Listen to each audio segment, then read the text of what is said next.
大家好，这里是零度解说。OpenAI 连续12天的直播，终于迎来了大结局。在直播的最后一天，果然是压轴大戏，因为在这一天 ，OpenAI 正式发布了欧速类模型。看完以后，毫无疑问，这绝对是 OpenAI 又一次的超越自我。因为从公布的数据来看，模型能力直冲天花板，对于其他 AI 模型来说，又是一次降维打击，也向我们证明了 OpenAI 依然是铁王座上牢不可摧。因为它让我们相信，我们人类在通往 AGI 的道路上已经没有任何障碍了。可能有的人会和我一样有个疑问，就是为什么 OpenAI 直接跳过了 O2 模型，就直接发布了 O3 模型呢？原因很简单，因为 O2 的商业版权早前已经被英国电信服务商给注册了，所以他们为了避免版权或者商标冲突，就直接跳过了 O2， 就发布了欧速类了。那么为什么说欧速类的模型简直就是降维打击呢？首先我们来看一下这个欧速类的评测成绩。比如在软件工程考试中，欧速类成绩已经达到 71.7%， 比 O2 强了将近一半左右啊。这个软件工程考试其实就是一个程序员的代码能力的考试，它要求程序员在写代码的时候必须快速、准确，而且不能有 bug， 尽可要求写出完美的代码。在这方面啊，欧速类已经完全碾压一流的软件工程师。而且不仅如此，在全球著名的编码竞赛平台 Codeforces 上，我们看到欧速类的评分已经飙到2727分，这个评分相当于整个榜单的第175名，它已经超越了 99.99% 的人类了。可以说它的代码能力已经相当的炸裂了，而且欧速类数学能力也非常的惊艳，因为在数学竞赛 ARC-AGI 2024中，欧速类数学能力已经几乎接近满分，打破了 AI 历史上的新纪录，也是第一次 AI 能够达到 ARC-AGI 接近满分的水平。而且在博士级科学考试中，欧速类也表现出了非凡的进步，因为在数学基准方面，欧速类在 Frontier Math 这个由顶级数学家共同开发的数学基准测试中啊，它的成功率达到了 25.2%。这一成绩让之前那个 GPT-4 和 Gemini 1.5 Pro 等模型都显得相形见绌。当各大其他模型都还在卷传统数学基准的时候，欧速类真的已经进入了另一个世界了。并且更让人惊讶的是，欧速类模型它现在拥有最强的 AI 抽象推理能力。因为在 ARC-AGI 基准测试中，欧速类在任务中的得分居然可以高达 87.5%， 这已经接近我们人类阈值的 85% 了。所以说没有对比就没有伤害。在过去几代模型的评分里，有没有看到，像在2019年到2022年的时候，不管是 GPT-2 还是 GPT-3， 它的抽象推理能力都是0分，即使 GPT-4 还是 GPT-4O 啊，也仅仅只有 2% 到 5%， 直到今年才有爆发。像这 O1 和 O1 Pro 模型才能到达 32% 到 50% 左右，但是现在欧速类模型它已经达到恐怖的 87.5% 了。这意味着我们距离 AGI 也就是通用人工智能的实现已经没有任何障碍了。不过欧速类强归强，现在并不是每个人都可以使用的，因为目前 OpenAI 只对红队开放。如果你是牛叉的开发人员，那么现在你可以去申请测试，这个链接我会放在视频下方，到时打这链接，打开以后然后再往下拉，在下方这里有个欧速类的模型测试，我们点击这申请链接。好，进入以后，然后点下方有一个立即申请。目前的申请链接截止为这个2025年的1月10号。如果需要申请的话，你赶紧申请。上面输入的名字，比如输入零度，然后在下方输入你的机构名称或者隶属关系。输入好以后，然后在下方这里填写你的居住国家，同时需要在下方这里填写你的 OpenAI 账号的邮箱地址，还有你的组织编号，还有你的合作者姓名，测试的模型访问权限，你最想测试哪些安全问题，这个到时候你可以自定义。比如我们可以输入如何确保欧速类模型在处理敏感话题时能够避免偏见，并且做到公平公正，在处理涉及种族、性别、宗教的敏感信息时候，欧速类如何保证输入内容不会产生有害偏见。但如果你之前有过论文的话，你可以把论文地址贴上来会更好一点。同时在下方这里，如果你有 GitHub 仓库的话，你也可以贴上来，还有领英账号地址、推特地址等等，有的话就贴上来就行了，最后我们递交就可以了。好，这样的话就可以了。当你通过审核以后，它会通过邮件通知你。然后接下来是 OpenAI 在最后一天的压轴直播内容，我已经给大家翻译成中文，建议大家还是看一下，因为它上面有欧速类的模型的更详细的演示过程。Good morning. We have an exciting one for you today. We started this 12-day event 12 days ago with the launch of O1, our first reasoning model. It's been amazing to see what people are doing with that and very gratifying to hear how much people like it. We view this as sort of the beginning of the next phase of AI. where you can use these models to do increasingly complex tasks that require a lot of reasoning. And so for the last day of this event, we thought it would be fun to go from one frontier model to our next frontier model. Today, we're going to talk about that next frontier model, which you would think logically maybe should be called O2, but out of respect to our friends at Telefonica, and in the grand tradition of OpenAI being really, truly bad at names, it's going to be called O3. Actually, we're not going to we're going to announce two models today, O3 and O3 Mini. O3 is a very, very smart model. O3 Mini is an incredibly smart model, but really good at performance and cost. So to get the bad news out of the way first, we're not going to publicly launch these today. The good news is we're going to make them available for public safety testing starting today. You can apply, and we'll talk about that later. We've taken safety testing seriously as our models get more and more capable. And at this new level of capability, we want to try adding a new part of our safety testing procedure, which is to allow public access for researchers that want to help us test. We'll talk more at the end about when these models, when we expect to make these models generally available. But we're so excited to show you what they can do, to talk about their performance. Got a little surprise. We'll show you some demos. And without further ado, I'll hand it over to Mark to talk about it.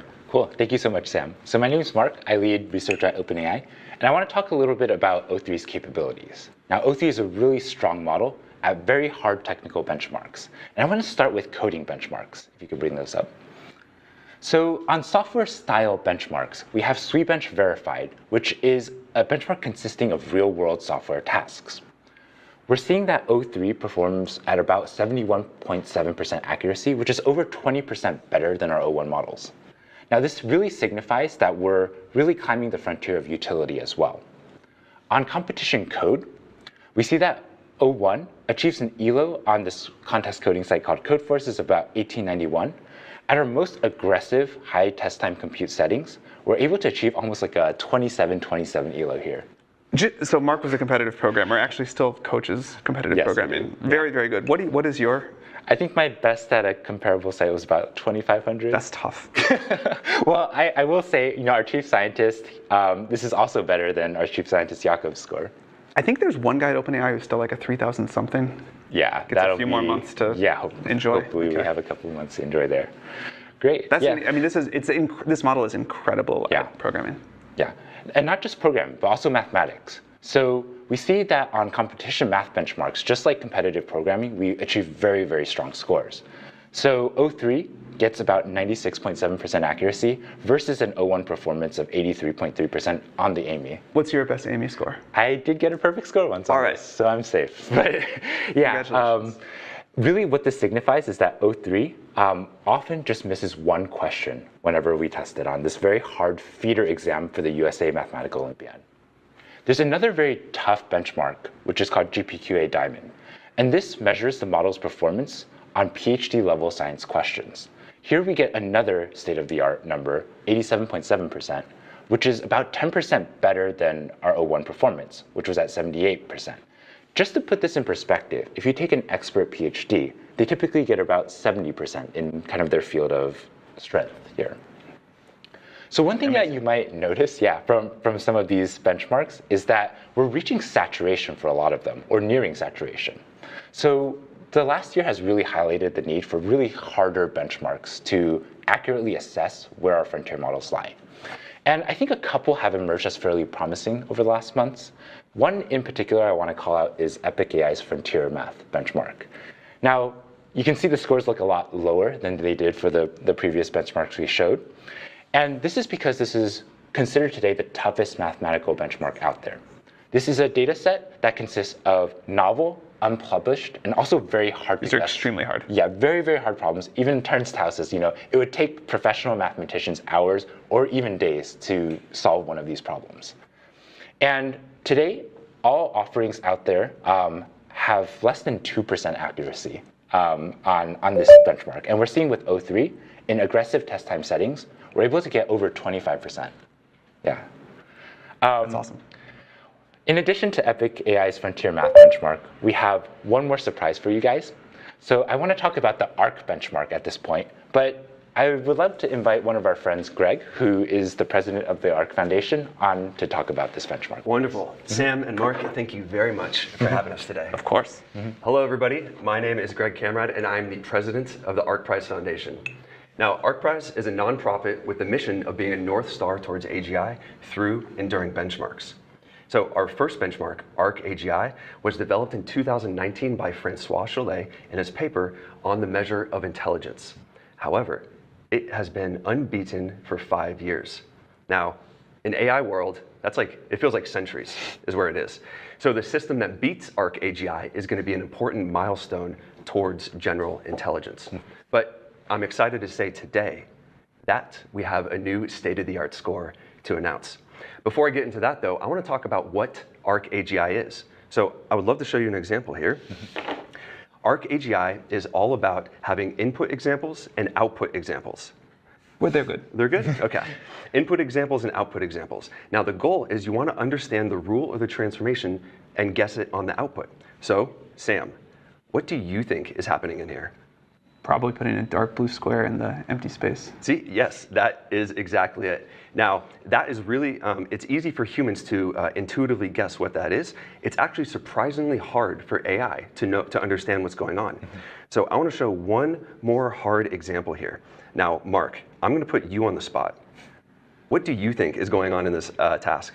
Okay, so you take each of these yellow squares, you count the number of colored kind of squares there, and you create a border of that with. That is exactly it, and that's much quicker than most people, so congratulations on that. What's interesting though is AI has not been able to get this problem thus far, and even though that we verified that a panel of humans could actually do it. Now, the unique part about ARC-AGI is every task requires distinct skills. And what I mean by that is there won't be another task that you need to fill in the corners with blue squares. But we do that on purpose. And the reason why we do that is because we want to test the model's ability to learn new skills on the fly. We don't just want it to repeat what it's already memorized. That's the whole point here.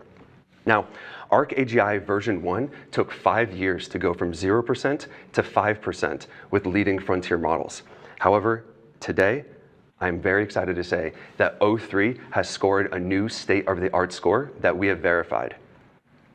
On low compute for O3, it has scored 75.7 on ARC-AGI's semi-private holdout set. Now, this is extremely impressive because this is within the compute requirements that we have for our public leaderboard, and this is the new #1 entry on ARC-AGI Pub. So congratulations to that. Thank you so much. Yeah. Now, as a capabilities demonstration, when we ask O3 to think longer and we actually ramp up to high compute, O3 was able to score 85.7% on the same hidden holdout set. This is especially important. 87.5. Sorry, 87.5, yes. This is especially important because human performance is comparable at 85% threshold. So being above this is a major milestone. And we have never tested a system that has done this or any model that has done this beforehand. So this is new territory in the ARC-AGI world. Congratulations with that. Congratulations for making such a great benchmark. Yeah. When I look at these scores, I realize I need to switch my worldview a little bit. I need to fix my AI intuitions about what AI can actually do and what it's capable of, especially in this O3 world. But the work also is not over yet, and these are still the early days of AI. So we need more enduring benchmarks like ARC-AGI to help measure and guide progress. And I am excited to accelerate that progress, and I'm excited to partner with OpenAI next year to develop our next frontier benchmark. Amazing. You know, it's also a benchmark that we've been targeting and been on our mind for a very long time. So we're excited to work with you in the future. Worth mentioning that we targeted and we think it's an awesome benchmark. Yeah. We didn't go do specific work specific with this. This is just yes, the general of 3. But yeah, really appreciate the partnership. And this was a fun one to do. Absolutely. And even though this is done so well, ArcPrize will continue in 2025. And anybody can find out more at arcprize.org. Great. Thank you so much for coming on. Absolutely. Yeah. Okay, so next up, we're going to talk about O3 Mini. O3 Mini is a thing that we're really, really excited about, and Hongyu, who trained the model, will come out and join us. Hey. Hey, Sam. How are you? Hey. Hi, everyone. I'm Hongyu Ren. I'm an OpenAI researcher working on reasoning.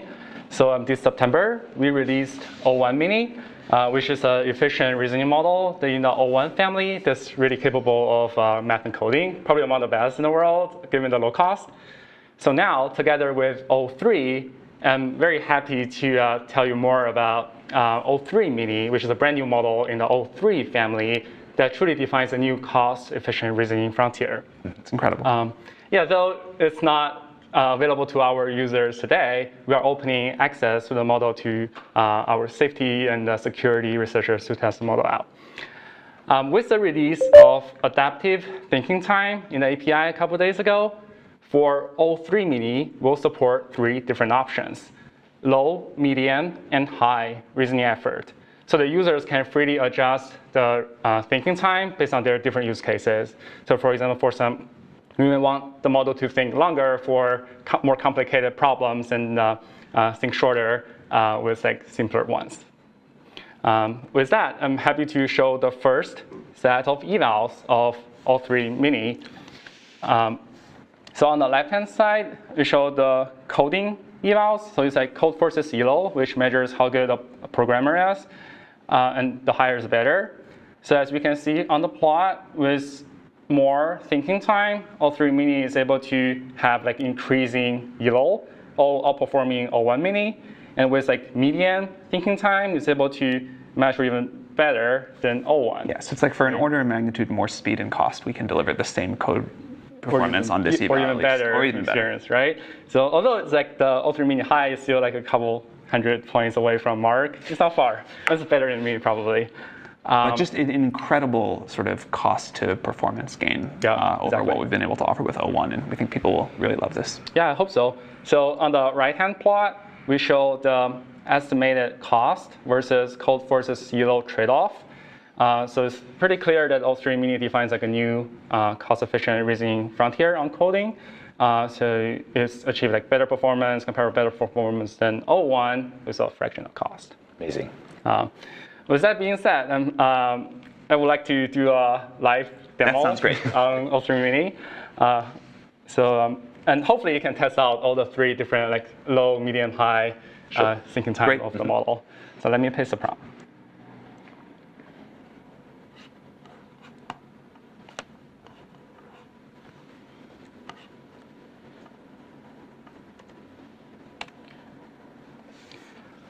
So I'm testing out O3 Mini High first.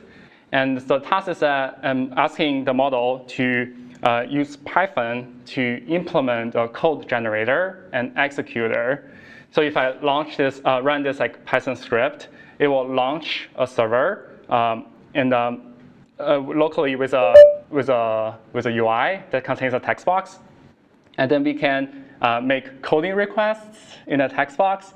It will send the request to call O3 Mini API, and O3 Mini API will solve the task and return a piece of code, and it will then save the code locally on my desktop, and then open a terminal to execute the code automatically. So it's a very complicated, pretty complicated task, right? And it outputs like a big chunk of code. So if we copy the code and paste it to our server, and then we would like to launch this server. So we should get a text box when you're launching it. Yeah. Okay, great. Oh yeah, I see. I hope so. Yeah. It seems to be launching something. Okay. Oh, great. We have a UI where we can enter some coding prompts. Let's try out a simple one, like print OpenAI and a random number. Submit. So it's sending the request to O3 Mini Medium, so it should be pretty fast, right? So on this 41. terminal, yeah, 41. That's the magic number, right? So it saves the generated code to this like local script on the desktop and then print out OpenAI 41. Is there any other tasks you guys want to test it out? I wonder if you could get it to get its own GPQA numbers. That's a great ask, just as what I expected. We practiced a lot yesterday. Yeah. Okay, so now let me copy the code.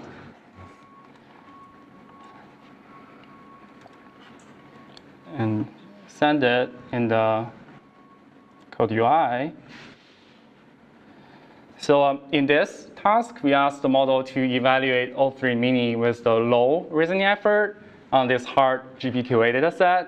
And the model needs to first download the raw file from this URL, and then it needs to basically figure out which part is a question, which part is the answer, or which part is the options, right? And then formulate all the questions, and then ask the model to answer it, and then parse the result, and then to grade it. That's actually blazingly fast. Yeah, and it's actually really fast because it's calling the O3 mini with low reasoning effort. Yeah, let's see how it goes. I guess 2 tasks are really hard here. Yeah, the long tail is often the problem. Go. Yeah, GPQA is a hard data set. Yes. Yeah, it contains like maybe 196 easy problems and 2 really hard problems. While we're waiting for this, do you want to show what the request was again? Oh, it actually returns the results. Oh, it's 61.62%, right? Amazing. 62%, right? Cool. With a low reasoning effort model, it's actually pretty fast. Then full evaluation in a minute. Somehow very cool to like just ask a model to evaluate itself like Yeah, this. exactly, right? And if we just summarize what we just did, we asked the model to write a script to evaluate itself on this like hard GPQA data set. From a UI, right, from this code generator and executor created by the model itself in the first place. Next year, we're going to bring you on, and you're going to have to ask the model to improve itself. Yeah, let's definitely ask the model to improve it next time. Maybe not.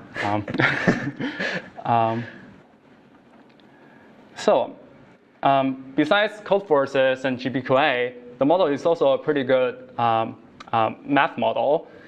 So we show on this plot with like on this AMI 2024 dataset, O3 mini low achieves comparable performance with O1 mini, and O3 mini medium achieves like comparable better performance than O1 if we check the solid bar, which are past ones.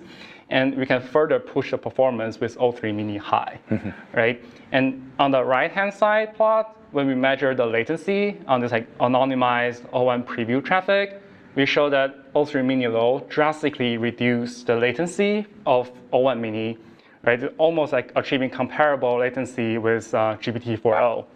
Where it's under a second, so probably it's like instant response. And O3 mini medium is like half the latency of O1. Got it. And here's another set of evals that I'm even more excited to show you guys is API features, right? We get a lot of requests from our developer communities to support like function calling, structured outputs, developer messages on O mini series models. And here, O3 mini will support all these features, same as O1.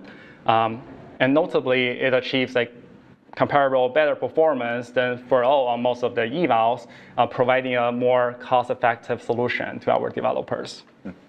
Cool. And if we actually unveil the true GPQA diamond performance that I ran a couple of days ago, it actually also means that it's actually 62%, right? We basically ask the model to evaluate itself. Yeah. Right? Next time, we should totally just ask the model to automatically do the evaluation instead of us doing it. Yeah, so with that, that's it for O3 mini, and I hope our user can have a much better user experience early next year. Fantastic work. Yeah, thank you really so much. great work on you. Thank you. Cool. So I know you're excited to get this in your own hands, and we're working very hard to post-train this model to do some safety interventions on top of the model, and we're doing a lot of internal safety testing right now. But something new we're doing this time is we're also opening up this model to external safety testing, starting today with O3 mini, and also eventually with O3. So how do you get early access as a safety researcher or a security researcher? You can go to our website, and you can see a form like this one that you see on the screen. And applications for this form are rolling. They'll close on January 10th. And we really invite you to apply. We're excited to see what kind of things that you can explore with this and what kind of jailbreaks and other things you discover. Cool. Great. So one other thing that I'm excited to talk about is a new report that we published, I think yesterday or today, that advances our safety program. And this is a new technique called deliberative alignment. Typically, when we do safety training on top of our models, we're trying to learn this decision boundary of what's safe and what's unsafe, right? And usually it's just through showing examples, pure examples of this is a safe prompt, this is an unsafe prompt. But we can now leverage the reasoning capabilities that we have from our models to find a more accurate safety boundary here. And this technique, called deliberative alignment, allows us to take a safety spec, allows the model to reason over a prompt, and also just tell, is this a safe prompt or not? Oftentimes within the reasoning, it will just uncover that, hey, this user is trying to trick me, or they're expressing this kind of intent that's hidden. So even if you kind of try to cipher your prompts, oftentimes the reasoning will break that. And the primary result you see is in this figure that's shown over here. We have our performance on a rejection benchmark on the x-axis and on over-refusals on the y-axis. And here to the right is better. So this is our ability to accurately tell when we should reject something, also our ability to tell when we should refuse something. And typically you think of these two metrics as having some sort of trade-off. It's really hard to do well on both at the same time. It is really hard to do, yeah. But it seems with deliberative alignment that we can get these two green points on the top right, whereas the previous models, the red and blue points, signify the performance of our previous models. So we're really starting to leverage safety to get, leverage reasoning to get better safety. Yeah, I think this is a really great result of safety. Yeah. Fantastic. Okay, so to sum this up, O3 Mini and O3, apply please if you'd like for safety testing to help us test these models as an additional step. We plan to launch O3 Mini around the end of January and full O3 shortly after that. But that will, the more people can help us safety test, the more we can make sure we hit that. So please check it out. And thanks for following along with us with this. It's been a lot of fun for us. We hope you've enjoyed it too. Merry Christmas. Merry Christmas. Merry Christmas.